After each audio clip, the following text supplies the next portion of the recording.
행복한 안식일이 다시 돌아왔습니다. 우리가 계속해서 이 이사야서 40장 뒷부분을 계속 함께 연구하고 있습니다. 오늘은 저희가 이사야 41장을 함께 가보시겠습니다. 먼저 이사야 41장 1절 말씀을 봉독합니다. 섬들아 내 앞에 잠잠하라. 민족들아 힘을 새롭게 하라. 가까이 나오라. 그리하고 말하라. 우리가 가까이 하여서 서로 변론하자. 자, 우리가 다시 한번 복습을 좀 하고 말씀을 계속하겠습니다. 자, 이사야 1장부터 39장까지는 거기에 수많은 미래 예언도 있지만은 이사야서 1장부터 39장 사이에 주어진 기별은 이스라엘의 죄로 말미암아서 이스라엘이 멸망하는 이야기가 그 큰 흐름을 타고 계속되고 있습니다.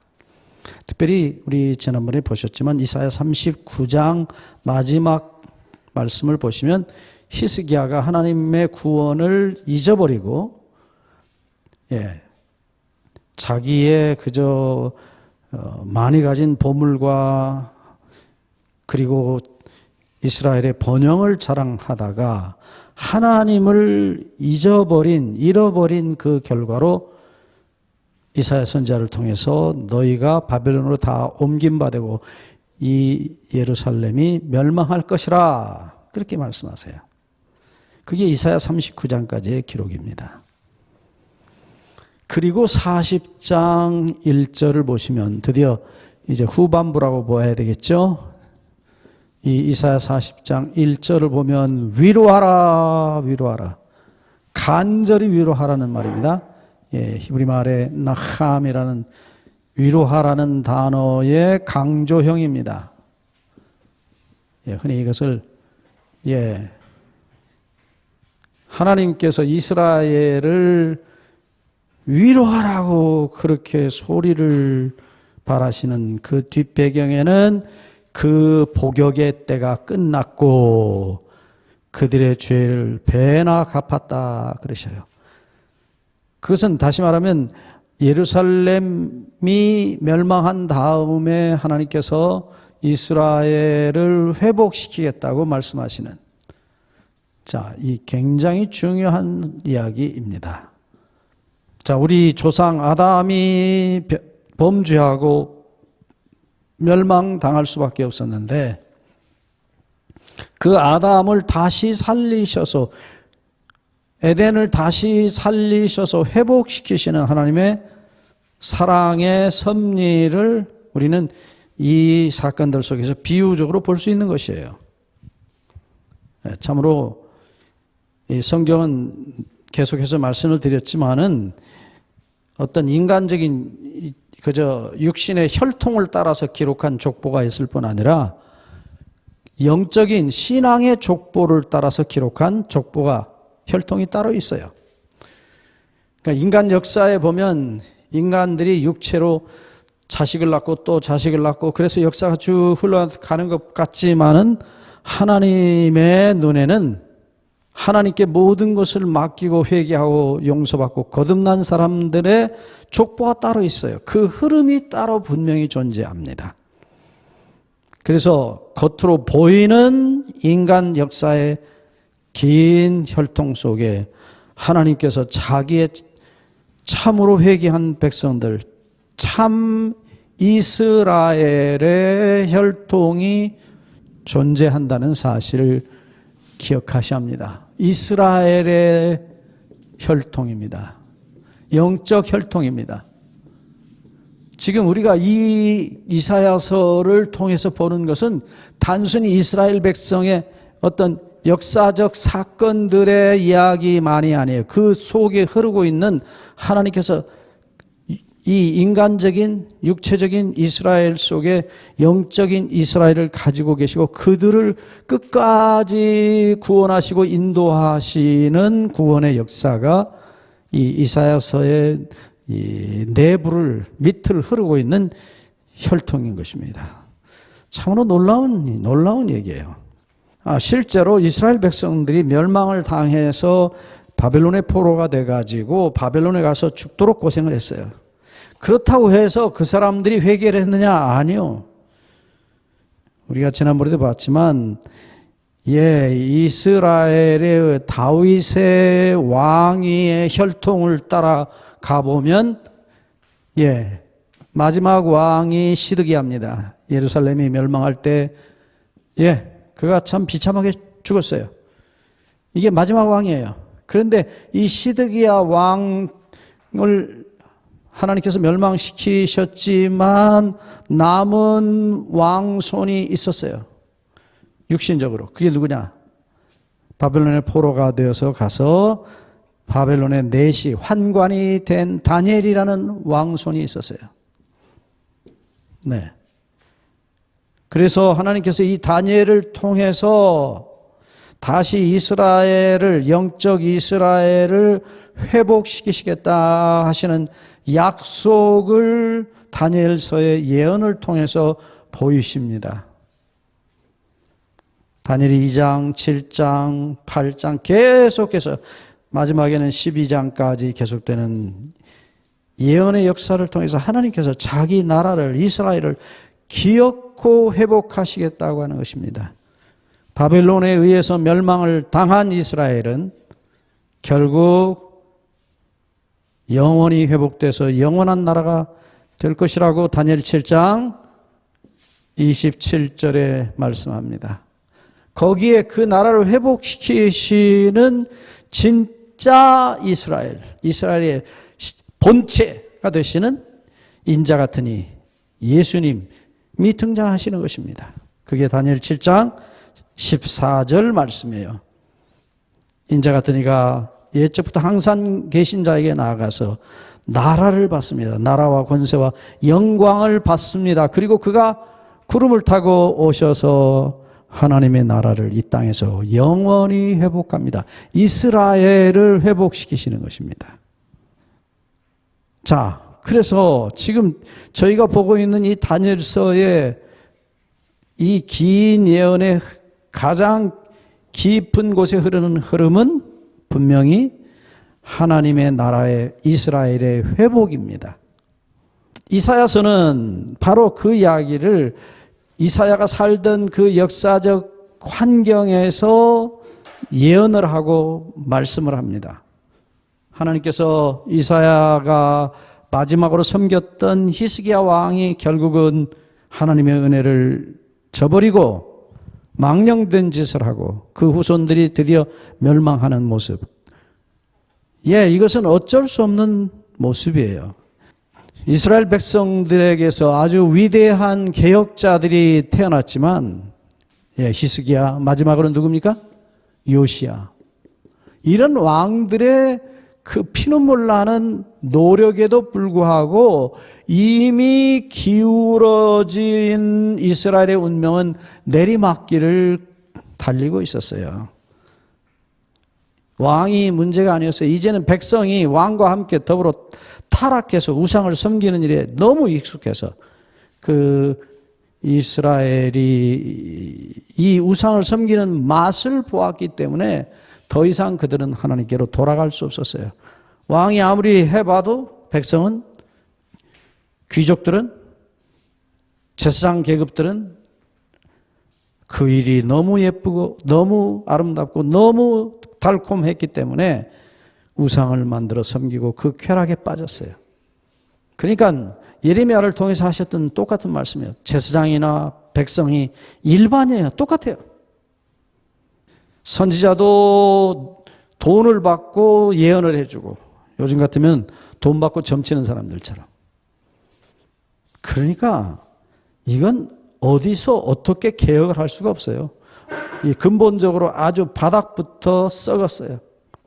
요시야는 눈물로 백성에게 호소하고 개혁을 단행했지만 요시야가 죽고 나니까 그 아들들이 여호야김, 여호야긴, 마지막인 시드기야, 그래서 처참하게 멸망을 당합니다. 그 이스라엘을 멸망시킨 나라의 이름이 바벨론이에요. 네, 이것은 육적 이스라엘을 멸망시킨 육적 바벨론입니다. 네. 그래서 바벨론이 아주 철천지 원수예요, 그들에게는. 예레미야가 예레미야 애가에서 노래했듯이 그저 애들도 어린 아기들 두세 살짜리 아이들을 뒷다리를 잡아가지고 바위에다가 머리를 탁 깨서 죽이지 않나. 노인들, 예, 허리도 제대로 못 펴는 노인들에게 무거운 짐을 지게 해가지고 가다 쓰러지게 해서 못 일어나면 밟아서 죽이고, 수많은 여자들을 욕보이고, 이스라엘의 모든 집들을 다 불사르고, 성전을 불사르고, 궁궐을 불사르고, 처참한 멸망을 당합니다. 그런데 다시 분명히 이야기하지만 이사야 40장 1절에 하나님께서 복역의 때가 끝났고 그들이 벌을 배나 받았다 그랬는데, 사실은 그 사람들 벌을 받은 게 아니에요.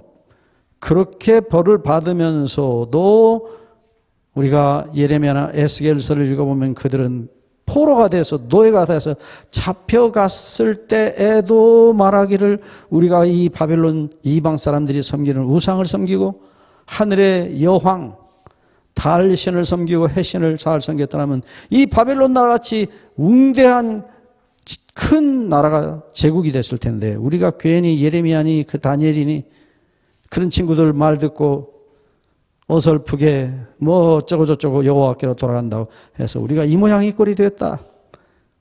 그래서 다니엘은 다니엘 9장 1절 이하에 보면 그 바벨론의 포로 시간이 70년이 지나면 끝날 것이라 했던 그 예언을 다니엘은 발견하고 70년이 찬 바로 그때에 그가 하나님 앞에 울면서 금식하면서 베옷을 입고 죄를 무릅쓰고 하나님 앞에 죄를 자복하고 회개하고 기도합니다. 그러나 누구는요? 그 막상 우상을 섬기고 하나님을 대적했던 세력들은 회개를 안 해요. 그런데 무슨 벌을 배나 받았어요. 배는커녕 10분의 1도 안 받았죠. 그들이 순순히 매를 받아들였다면 민족적으로 그들이 회복했을지 모릅니다. 그러나 육적인 이스라엘은 분명합니다. 영적 이스라엘이 아닙니다. 이 육적 이스라엘을 통해서 진짜 이스라엘이신 예수님이 오셔서 진짜 영적 이스라엘을 회복하실 것이었어요. 이 역사의 흐름, 예언의 흐름을 잘 보시기 바랍니다. 자, 다시 한번 이사야 40장 1절 봅니다.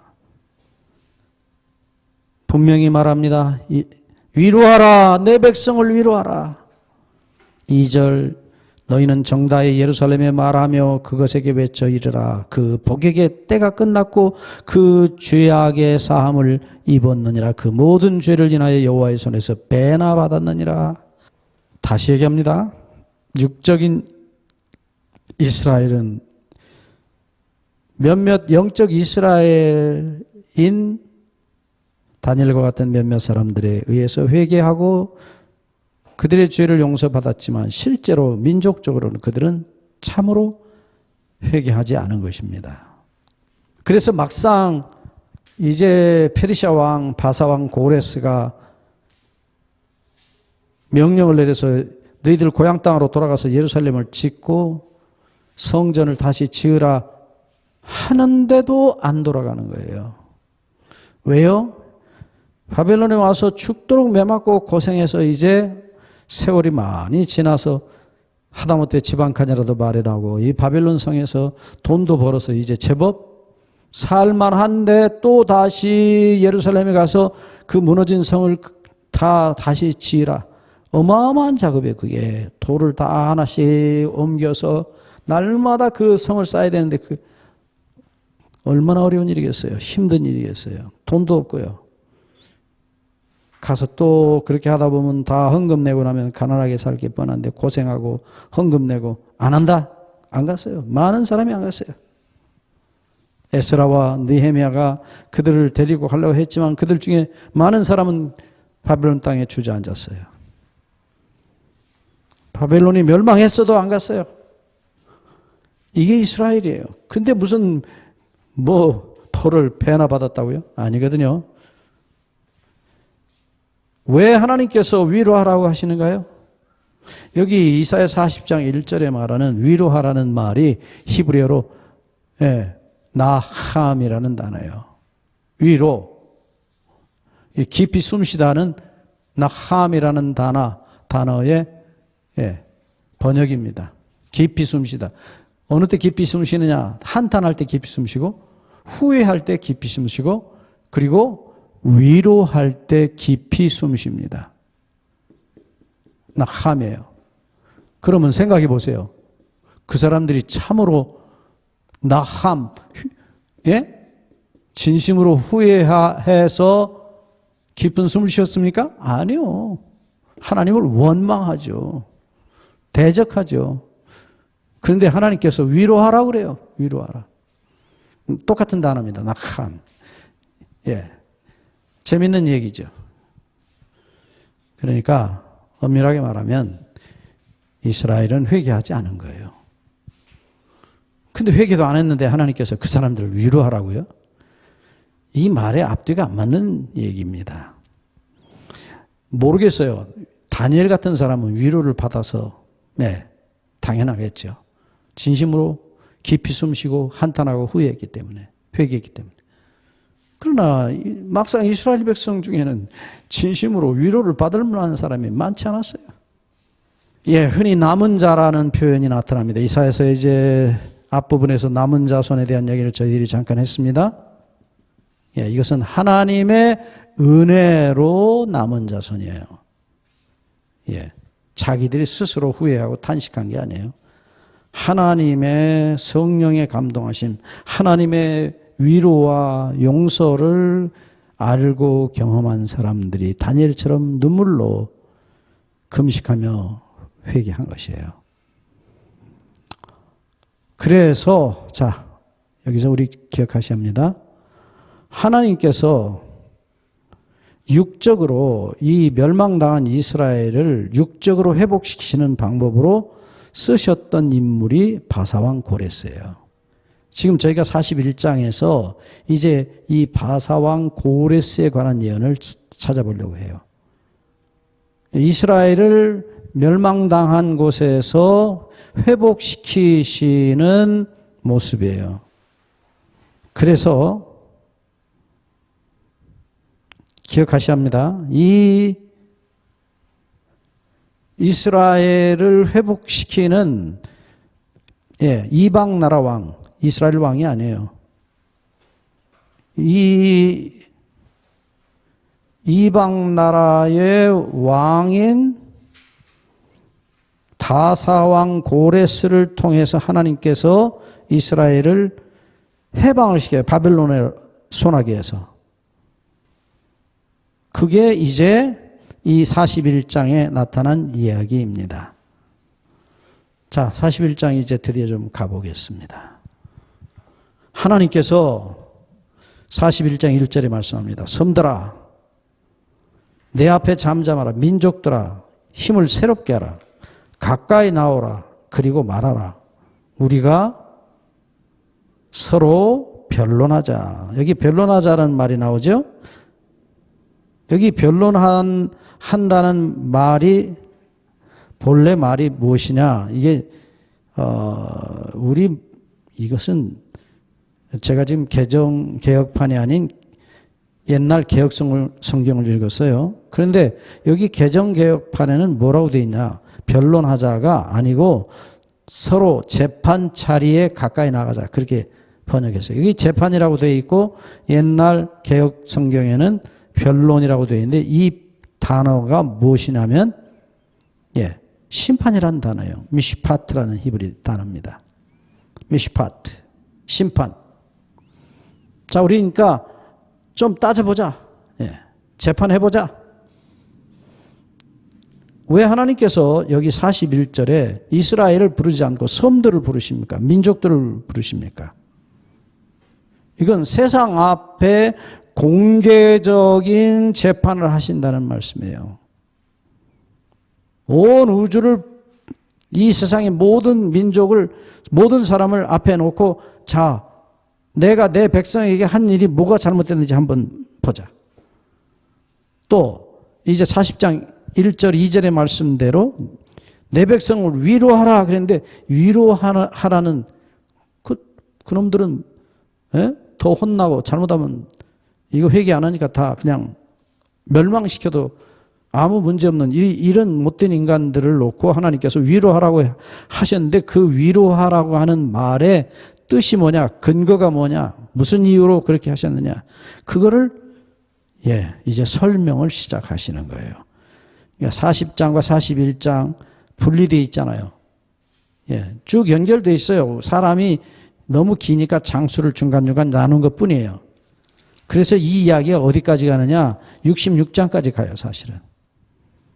그러니까 전반부는 멸망하는 역사지만 후반부는 회복하시는 하나님의 역사예요. 이제 나중에 또 보겠지만, 그 회복시키시는 중심 인물이 누구예요? 예수님이에요. 예수님이 이 모든 것을 회복시키십니다. 특별히 여기 조금 더 말씀을 보고 말씀드리죠. 41장 2절을 보시면, 누가 동방에서 사람을 일으키며 의로 불러서 자기 앞에 이르게 하였느냐, 열국으로 그 앞에 굴복케 하며 그로 왕들을 치리하게 하되 그들로 그의 칼에 티끌 같게 그의 활에 불리는 촉에 같게 하매. 여러분, 모든 민족, 그 당시에 모든 민족, 특별히 바벨론을 비롯한 이스라엘을 멸망시킨 모든 민족을, 나라들을 다 쳐부수는 존재가 나와요. 그게 누구냐? 여기 41장 2절에 의로 내가 그를 불렀나니 그랬어요. 의로 부른 자, 하나님께서 의로 부르신 자, 이건 분명히 누구냐? 나라들을 다 멸망시킨 이 존재는 누구냐?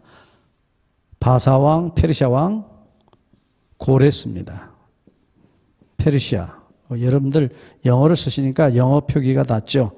옛날 우리 어른들이 페르시아를 우리말로 음력해가지고 바사 그렇게 번역했는데, 뭐 그렇게 썩 좋은 번역은 아니에요. 고레스, 이 고레스는 영어로는 키루스 그럽니다. 사이러스라고도 하고 어떤 분들은, 어쨌든 이 키루스입니다. 키루스라는, 고레스라는 왕이 바벨론을 BC 536년에 멸망을 시킵니다. 536년 혹은 537년. 이때에 멸망을 시키고 이스라엘 백성을 다 고향으로 돌려보내는 것입니다. 성을 지켜야 하고 성전을 지켜야 합니다.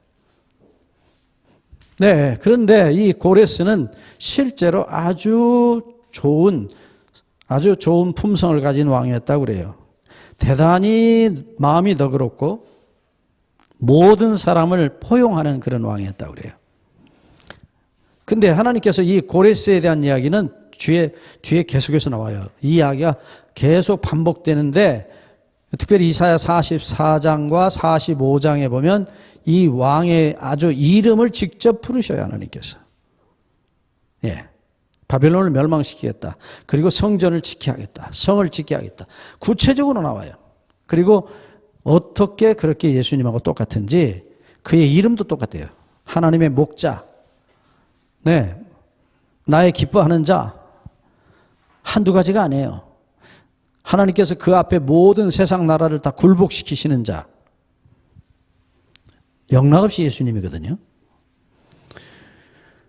그런데 여기서 이사야 41장 2절을 잠깐 보시죠. 의로 부르신 자. 그런데 히브리어로는 의로 부르신 자가 아니에요.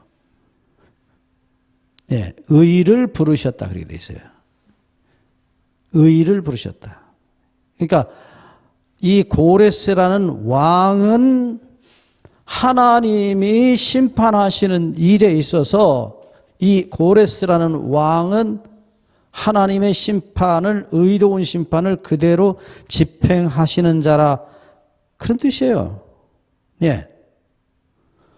참 놀라운 말씀이죠. 예. 의를 실천하는 자, 혹은 그 왕 자체가 의로운 자, 하나님의 의를 실제로 집행하는 자, 예, 히브리 말의 의라는 단어 중에 ጼ데크라는 단어예요. ጼ데크. 여기 이 단어 ጼ데크는 의의 원칙을 가리키는 단어예요. 아주 특수한 단어입니다. 네, 이 의라는 말과 비슷한 말이 있어요. 미슈파트란 단어예요. 그것도 의 혹은 공의, 정의 그런 식으로 번역했어요. 똑같이 의입니다. 근데 이것도 사람들은 이 미슈파트를 정의라고 부르고 이것은 또 공의라고도 부르고 그래요. 똑같아요. 근데 어떤 때는 이게 뭐 어떤 때는 공의, 어떤 때는 정의 서로 번갈아 가면서 번역을 했어요.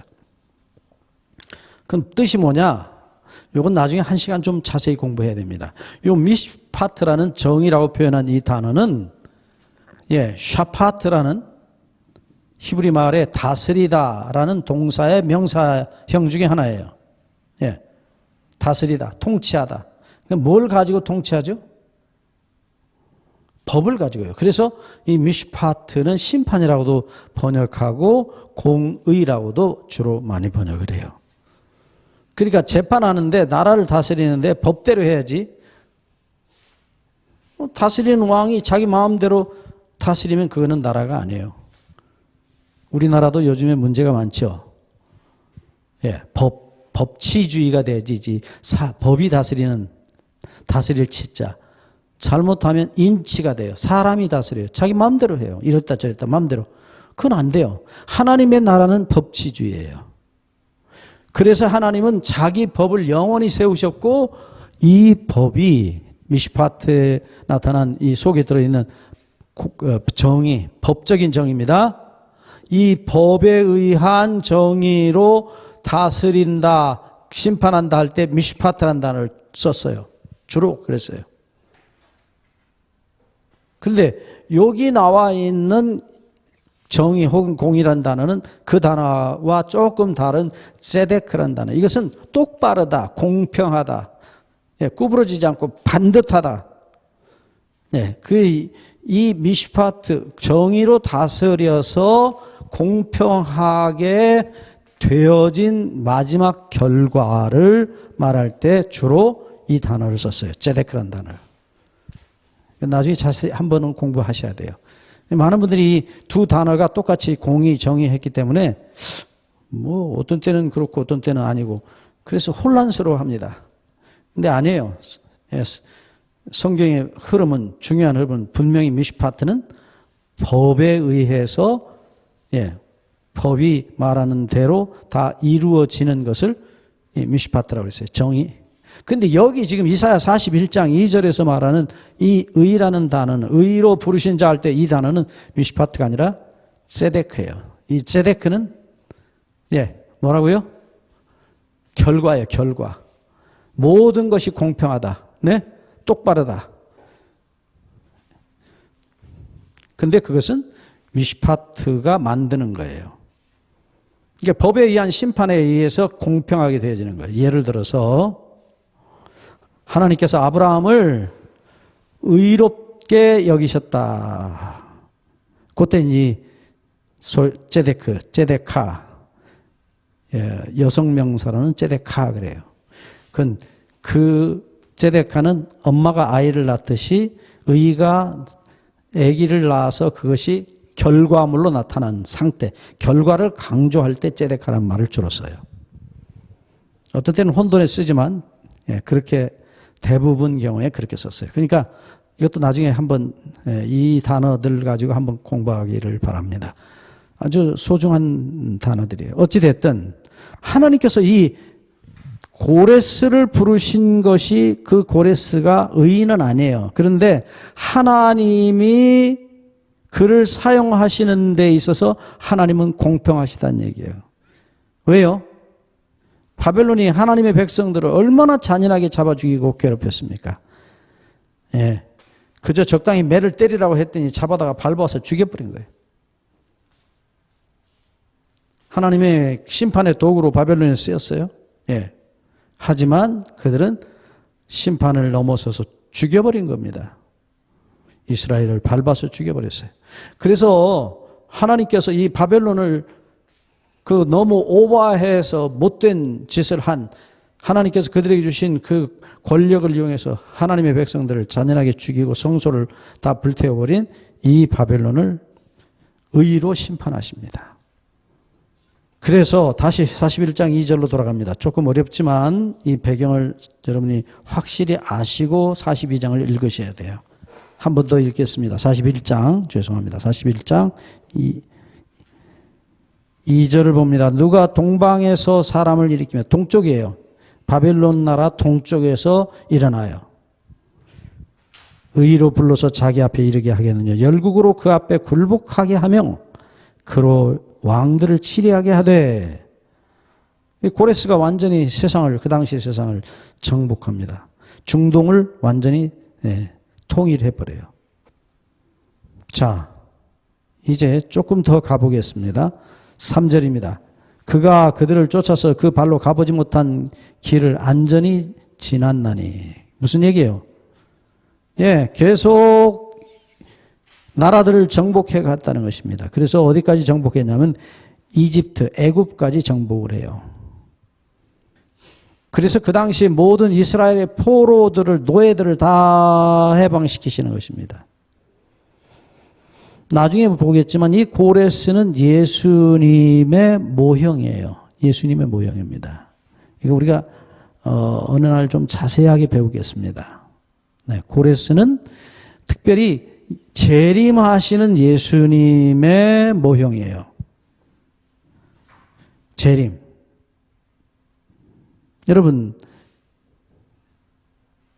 이 세상에 처음 오셔서 우리를 대신해서 돌아가시고 우리를 죄에서 죽음에서 해방시키신, 처음으로 오셔서 돌아가신 예수님을 표상하는 임금은 우리 지난번에 여러 차례 공부했어요. 스가랴 12장 11절에 누구였어요? 그분이 초림하셔서 우리 대신 돌아가시고 우리를 해방시키신 분은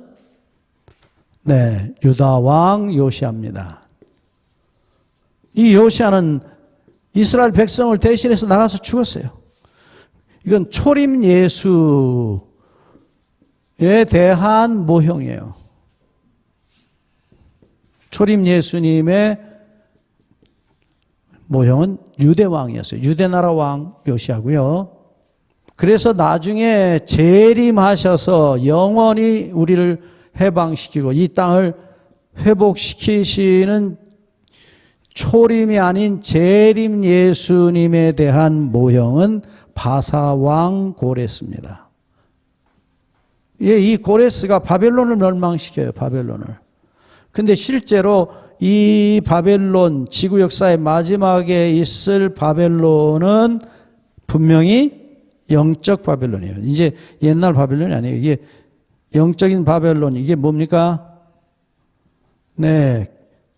계시록 17장 5절에 나타난 타락한 더러운 음녀, 그런 영적 바벨론. 이 바벨론을 멸망시켜요. 이 영적 바벨론을 멸망시키는 사건이 예수님의 재림이에요. 그 이야기가 요한계시록 16장 12절로 16절에 정확하게 기록되어 있어요. 유브라데 강물을 말려서 유브라데 강물에 의해서 보호되고 있는 바벨론 성을 그냥 쑥 들어갈 수 있도록 만든, 그래서 바벨론을 멸망시킨 유브라데 강물을 말렸던 왕, 동방에서 오는 왕들 중에 한 사람이 바로 이 고레스예요. 자, 여기 보셨죠? 아까 이사야 41장 2절에 뭐라고 그랬어요? 그가 어디에서 왔다고요? 동방에서 왔다고 하는 것입니다. 바벨론 나라의 동쪽이에요. 예루살렘 쪽에서 봐도 동쪽이에요. 오늘날로 말하면 파키스탄, 그쯤 돼요. 아프가니스탄, 그쪽입니다. 바벨론 지역을 지금 점령하고 있는 나라는 이란과 이라크예요. 그 나라를 이 바벨론을 멸망시키고 바벨론의 노예가 됐던 포로가 됐던 자들을 다 이 고레스가 해방을 시키는 것입니다. 자, 예수님이 초림하셔서부터 가지셨던 사명이 뭐예요? 이사야 61장 1절 2절에 이 고레스와 똑같아요. 이사야 61장 1절 2절에 하나님께서 내 위에 성령을 부으셨다. 예수님이에요. 이건 예수님이 직접 하신 말씀이에요. 그 61장 1절 2절에 보시면 포로된 자에게 자유를 선포한다. 누구예요? 예수님이에요. 예수님이 죄와 질병과 죽음의 포로가 된 자들을 해방시키시는 것이에요. 그리고 끝내는 이 세상 전체에 있는 하나님의 백성들을 영원히 이 죄된 세상에서 죄로부터 죽음으로부터요, 죄의 모든 결과로부터 이제 영원히 해방시키시는 예수님, 그 예수님에 대한 모형이 바로 이 고레스라는 거예요. 고레스는 틀림없이 예수님의 모형입니다. 자, 이제 다시 이사야 41장 4절로 돌아가 봅니다. 잘 보세요. 이 일을 누가 행하였느냐? 누가 이루었느냐? 누가 태초부터 만대를 명정하였느냐?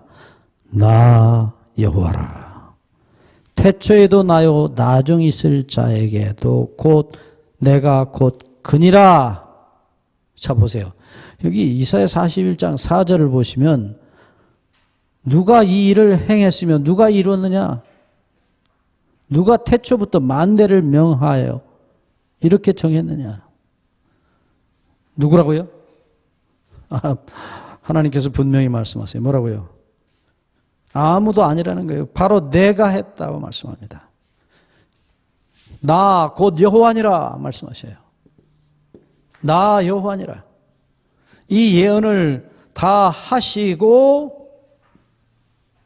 그 일을 이루신 분이 하나님 여호와라는 말씀이에요. 놀라운 선언입니다. 역사를, 구원을 누가 이루시고 계획하셔요? 태초부터. 네. 우리가 태어나기 전부터, 세상을 창조하기 전부터 하나님께서 이 모든 구원의 이야기를 하나님이 다 정해 놓으셨다는 거예요. 그리고 그 일을 하나님이 이루신다고. 나 여호와라고. 여기 이 나라는 단어 정말 중요한 단어입니다. 나 여호와라. 네. 이 히브리 말에 나란 말이 굉장히 우리말하고 많이 비슷해요. 네? 여러분, 이 나라는 말을 생각해 보세요. 4절에 내가 곧 그니라. 나라 말씀하시죠. 처음에도 나요, 나중에 있을 자에도 내가 곧 그니라. 나다. 여기 나라는 말이 히브리 말로 아니 그래요. 아니, 나다. I입니다. 나 그런 뜻이에요. 이거보다 좀 긴 대명사가 있어요. 아노키라는. 그건 이제 그 당시에 그 가나안 땅에 그 원래 살던 토속족들이 썼던 단어예요. 아노키. 이 단어도 가끔 나와요. 그런데 하나님께서 아주 직접적으로 확실하게 나다 이렇게 강조하실 때는 아니라는 말을 많이 썼어요. 아니. 여러분들, 우리말에 아니란 말 있죠? 아니, 내 말 좀 들어봐. 그 보통 아니 그러면 아니다는 말이 이제 그렇게 쓰이죠? 근데 누구 이렇게 말을 걸 때 아니, 나 좀 봐. 네. 많이 비슷하잖아요? 제가 뭐 이거 웃는 소리를 합니다만은, 네. 아니, 그래요. 자기를 강조할 때 쓰는 말이에요. 뭔가 자기를 확실히 해보고 싶어서 쓰는 말이에요. 아니, 내 말 좀 들어봐. 네. 그 다음에 너란 말이 있어요. 너. 히브리 말로 너. 예. 그거는 아따 그래요. 아따. 아따. 예. 당신 아따 그러지 말고, 당신 그러지 말고, 아따 그러지 말고. 똑같아요, 우리말하고. 많이 비슷하잖아요. 이게 아따나 아니는 이게 대명사로서, 인칭 대명사로서 실제로 그렇게 써요. 아따, 아니, 예? 너, 나. 근데 어느 때 이 아니를 쓴다고요? 하나님께서 자기를 확실히 드러내시길 원하실 때. 내가 여호와니라, 나 여호와니라. 딴소리 하지 마라. 이게 나를 보라는 게 나를. 내가 다 이 일을 계획했고 말했고 그대로 이루었다 그러셔요. 아니 여호와, 나 곧 여호와니라, 나 여호와가 했다 그러시는 거예요. 자, 이 이야기의 뜻이 뭡니까? 너희들이 아무리 지금 뭐 불평을 하고 의심을 하고 왜 우리가 이 고생을 해야 되고 왜 이렇게 어려움을 당해야 되고 이게 어려움 당하는 것도 하루 이틀이 너무 길다. 도대체 하나님은 어디 계시냐? 근데 하나님께서 매를 때리시고 그 다음에 어떻게 하세요? 다시 회복시키시는 거예요. 예, 다시 얘기하지만 하나님이 우리를 회복시키시는 것은 이 예언 속에 끊임없이 나타나는 매를 맞으시고 고난을 당하시는 메시아 예수님 때문에 일어나요. 예, 십자가에 돌아가신 분은 이스라엘이에요. 이스라엘이 매를 맞고 처절하게 벌을 받고 배가 아니라 몇 배의 대가를 우리 대신 치르시고 돌아가셔서 하나님의 공의를 심판을 이기셔요. 그래서 이스라엘이에요. 하나님을 이긴 자예요. 진짜 이스라엘이 와서 고난을 당하고 벌을 받고 처참하게 돌아가셨기 때문에 회복이 일어나는 거예요. 그것을 누가 영원전부터 정했다고요? 나 여호와니라. 그리고 그걸 누가 이루시겠다고요? 나 여호와니라. 아주 강조하는 표현이에요. 그때 당시 이스라엘 백성들이 살아있을 당시에는 누구를 통해서 구원을 이루셔요? 고레스예요, 고레스. 고레스를 통해서 바벨론을 멸망시키고 이스라엘을 구원하시는 하나님. 그런데 보세요. 5절부터 보시죠. 41장 5절. 섬들이 보고 두려워하며 땅끝이 무서워 떨며 함께 모여와서 6절 각기 이웃을 도우며 그 형제에게 이르기를 너는 담대하라. 목고운 금장색을 장냐며 망치로 고르게 하는 자는 매질꾼을 장냐며 가로되 땜이 잘 된다며 못을 단단히 박아 우상으로 흔들리지 않게 하는도다. 그러니까 하나님의 구원을 쳐다보고 하나님의 심판을 쳐다보고는 이 사람들이 무서워서 가서 자기들의 죄를 회개하는 게 아니고 자기들이 받을 벌을 두려워서 우상을 만들고 살려달라고 우상한테 달려드는 거예요. 자, 어떤 사람이 그래요, 저보고.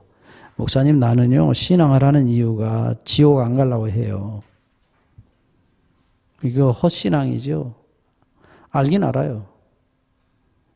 우선 당장 벌을 안 받으려고, 벌 받을까 봐 겁나서 하나님 앞에 헌금도 갖다 내고, 그러다 나중에는 어떻게 해요? 예?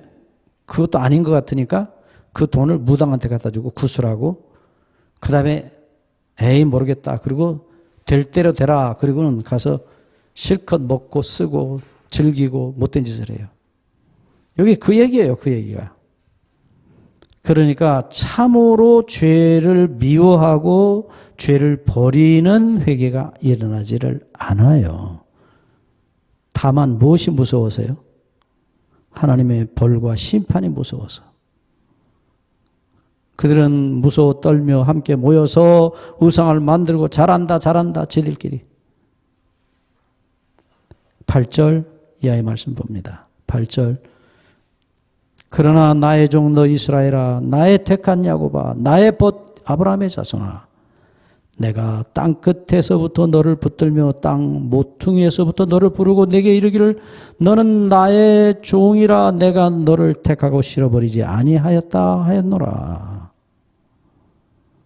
여러분, 여기서 우리가 참 놀라운 하나님의 복음, 기쁜 소식을 듣게 돼요. 하나님께서 나중에 보지만은 우리를 보고 이사야 41장 14절을 보시면 지렁이 같은 너 야곱아 너희 이스라엘 사람들아, 여기 보면 우리를 지렁이 같은 벌레 같은 인간들이라고 말하고 있어요. 예? 여러분들 여기 지렁이 같은이라고 한 표현이 뭔지 아세요? 사람들이 지렁이 그냥 지근지근 밟고 다니잖아요. 그래 터져서 죽고 뭐 누가 신경 쓰는 사람 있어요? 없죠. 이 톨라라는 말이에요. 히브리 말로. 톨라인데 이게 벌레예요, 벌레. 어떤 벌레인지 아세요? 색깔이 좀 붉으스름해서 톨라라고 그래요. 근데 이 톨라는 썩은 이 쓰레기 속에서 생기는 벌레예요. 다시 말하면 썩은 것을 먹는 벌레예요. 여러분, 하나님께서 우리를 보고 뭐라고 그래요? 너 지렁이 같은 이 벌레 같은 야곱아. 우리 말로는 붓다 그래서 지렁이 갖다 붙여놨지만 실제로 지렁이는 흙을 먹죠. 근데 벌레, 톨라는 뭘 먹어요? 썩은 것을 먹어요. 썩은 것을.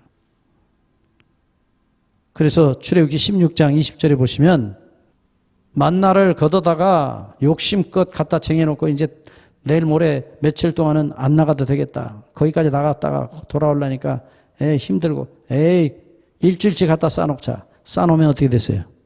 그것이 변해가지고 다 썩어요. 썩으면 그 썩은 것을 먹는 벌러지가 와서 청소를 해요.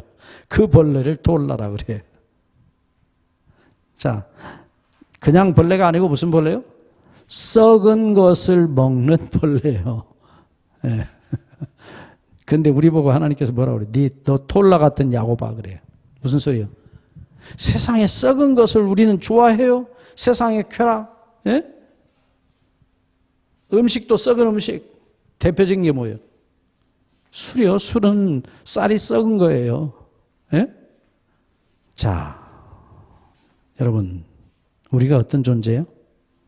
썩은 것 좋아하는 백성들이에요. 제가 중국 가서 아주 코를 막고 구역질이 나왔던 게 뭐냐면 화장실에다가 두부를 띄워요. 화장실 그 변기통 옆에다가 두부를 썩혀요.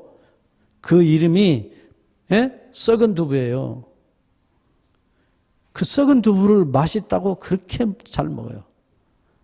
나는 그 처음 이렇게 냄새를 맡고 아이고 구역질이 올라오는데 화장실에서 썩힌 두부를 맛있다고 먹어요.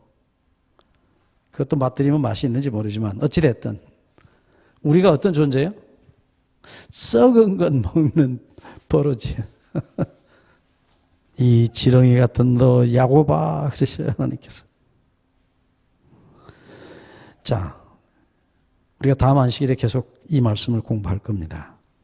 여기 하나님께서 이런 세상, 정말 하나님의 능력을 쳐다보고 무서워서 죽을까 봐, 심판받아서 자기들도 죽을까 봐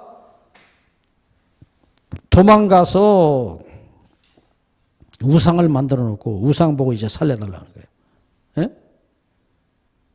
천지개벽이 일어나니까 저기 산과 바위에다 굴 파놓고 그리 들어가갖고 산과 바위야 우리를 지켜주라. 근데 나중에 그 산과 바위가 다 깨지고 그래서 그들이 뭐라고 마지막으로 말하죠? 산과 바위야 우리 위에 무너져서 차라리 우리를 죽여라. 우리 갈 곳 없다. 우리 너무 무섭다.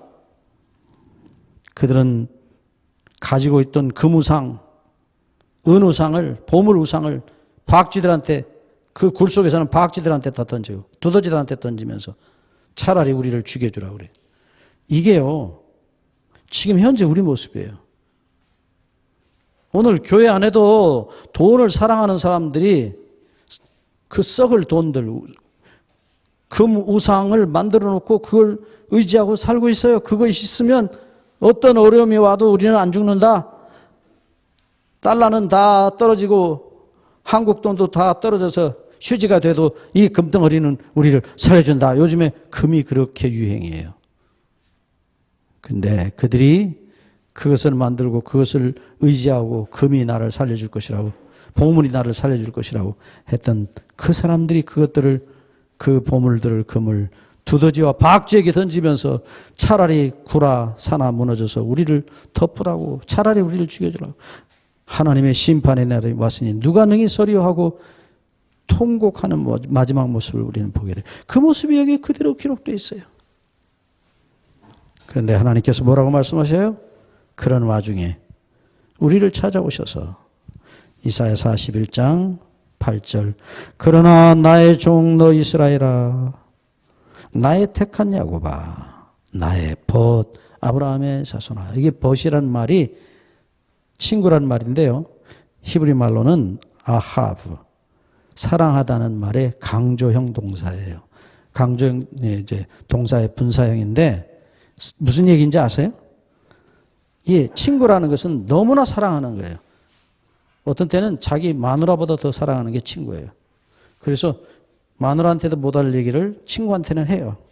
근데 아브라함이 누구였다고요? 하나님의 벗이었다고. 무슨 얘기입니까? 우리 이미 다 공부했어요. 야고보서 2장 23절. 하나님께서 야곱에게, 아브라함에게 네가 네 아들을 네 손으로 잡아서 나한테 바쳐라. 야고보 2장 23절에 하나님이 아브라함을 내 벗이라고 불렀던 때는 언제냐면 아브라함이 자기 손으로 자기 아들을 죽여야만 했던 그때였어요. 하나님께서 당신의 아들을 십자가에서 당신 손으로 죽이셔야만 했던 그 아픈 우리의 죄를 해결하시기 위하여 아들을 자기 손으로 죽이셔야만 했던 그 아픈 심정을 제발 좀 알아달라. 그래서 자기의 가장 깊은 슬픔과 아픔을 이 아브라함에게 희미한 그림자로 보여주셨었어요. 위대한 선지자 모세도 다니엘도 엘리야에게도 어느 누구에도 이런 요청을 하신 일이 없어요. 아브라함에게 하셨어요. 왜냐? 네가 내 마음을 좀 알아달라. 나의 아픔을 알아달라. 그러니까 여기 아브라함의 벗신 하나님이 이스라엘 우리를 부르시면서 뭐라고요? 내 친구 나의 벗 아브라함의 자손아. 이 자손이라는 말은 히브리 말의 씨예요. 제라라는 말인데 아브라함의 씨더라. 그러니까 아브라함처럼 하나님의 아픈 가슴, 자기 아들을 죽이셔야만 했던, 우리를 위하여 죽이셔야만 했던 그 아픈 가슴을 이해하는 경험한 씨들을 나의 벗 아브라함의 자손, 나의 벗 아브라함의 씨들아, 그렇게 부른 거예요. 여러분, 저와 여러분이 하나님께서 어떻게 예수님을 자기 손으로 십자가에서 심장을 갈라서 돌아가시기에 해야만 했는지를, 그 사랑을 성령으로 경험한 사람들이 여기 나오는 나의 벗 아브라함의 자손이라고 말씀하셔요. 성도 여러분, 오늘 안식일 말씀을 줄이면서 우리가 마지막 살아남는 무리들이 될 때 어떤 자들이 그 놀라운 은혜에 참여하느냐, 바로 그것입니다. 예수님께서 우리 대신 돌아가실 때 그 누구도 아닌 자기를 죽도록 사랑하시던, 영원히 사랑하시던 아버지의 손에 의해서 죽임을 당하시던, 그렇게 하지 않고는 우리를 살릴 수 없었던 그 심정을, 그 아버지의 심정을 이해하고 경험한 사람들이 살아남는 자가 되고 그들이 이스라엘이 되는 것입니다. 이 놀라운 은혜가 오늘 이 안식일 저와 여러분 모두에게 성령으로 경험되고 이루어지기를 다시 한번 간절히 바라면서 말씀을 줄입니다. 기도하겠습니다.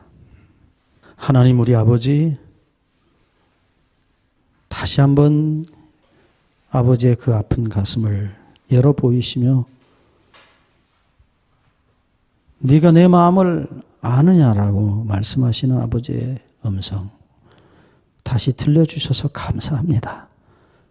우린 죄로 머리가 어두워졌고 귀가 막히고 눈이 감겨서 아버지의 사랑이 들리지도 느껴지지도 않는 죄인들입니다.